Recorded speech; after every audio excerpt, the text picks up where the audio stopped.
Et vous savez que l'ignorance peut tuer. Et c'est pour ça qu'à l'époque du prophète alayhi salatu wassalam, comme l'a rapporté Jabir ibn Abdillah radiyallahu anhu wa arda, ils étaient en voyage avec un groupe de personnes et une personne a été blessée, un compagnon, il a été blessé à la tête. Il a été gravement blessé à la tête. Ils ont dormi, il s'est réveillé, temps de grand froid, et ici il devait faire les grandes ablutions. Et il a demandé est-ce que je peux me passer des grandes ablutions et simplement utiliser la pierre ou la terre, faire tayammum. Ils ont dit, par ignorance, ils ont dit, mais tu n'es pas une personne qui est exemptée de faire les grandes ablutions. Tu n'es pas excusé. Il n'y a pas de facilité pour toi, pas pour ton cas. Tu dois faire tes grandes ablutions. Et il a fait ses grandes ablutions. Il est mort à cause de sa blessure, l'eau qui a touché sa blessure. Le prophète, il a entendu ça, il s'est mis en colère. Il a dit, qatalou, ils l'ont tué. Le prophète, il s'est mis en colère contre eux.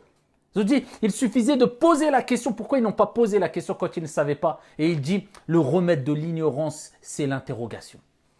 Quand tu es ignorant, tu interroges. Regardez la preuve que l'ignorance peut tuer.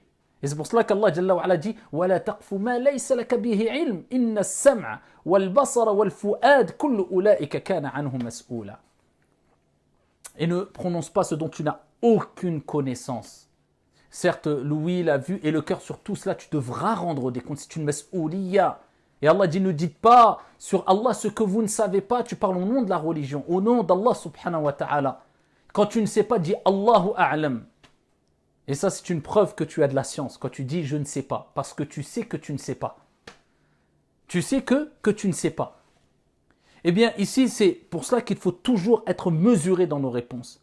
Quand on parle de la religion, c'est pas n'importe qui. Maintenant, on voit un peu tout le monde et n'importe qui faire des lives qui, une personne n'a aucunement le niveau d'être, ne serait-ce que un débutant dans l'enseignement de la religion ou dans les recherches de la science. Il n'a aucune connaissance dans la religion. Il est connu pour être un commerçant et il va commencer à rentrer dans des sujets de science. Moi, je trouve que ceux-là sont égarés. Et ça, ils n'auraient pas dû faire ça. Ils rentrent même dans des sujets de jurisprudence.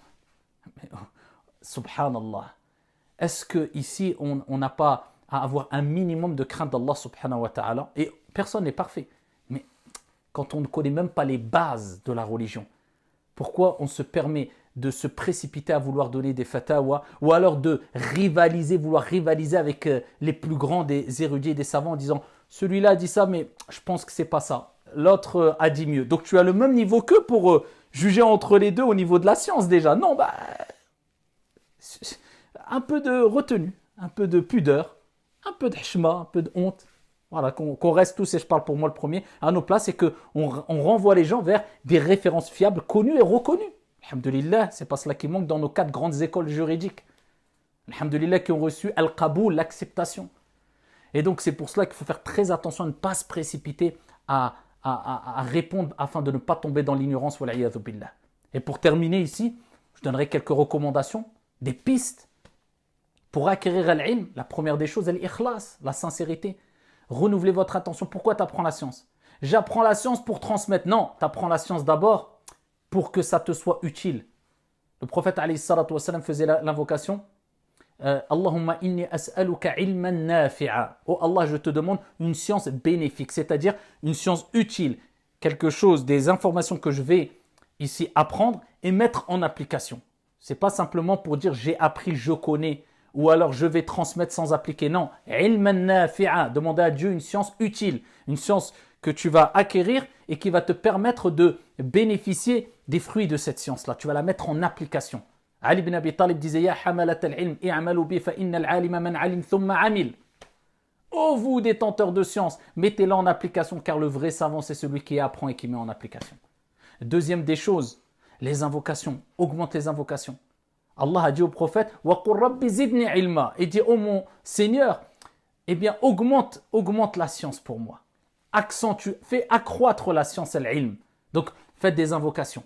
Multipliez les invocations. Quand tu es sincère, tu es sûr, tu es sincère, renouvelle ton intention, invoque Allah Azza wa Jal. Troisième des choses, eh bien, éloigne-toi de tout ce qui concerne les actes de désobéissance, du moins les grands péchés. Et obéis au maximum à Allah Azza wa Jal, c'est-à-dire crains ton Seigneur Tabaraka wa Ta'ala. C'est ça, taqwa Allah Azza wa Jal.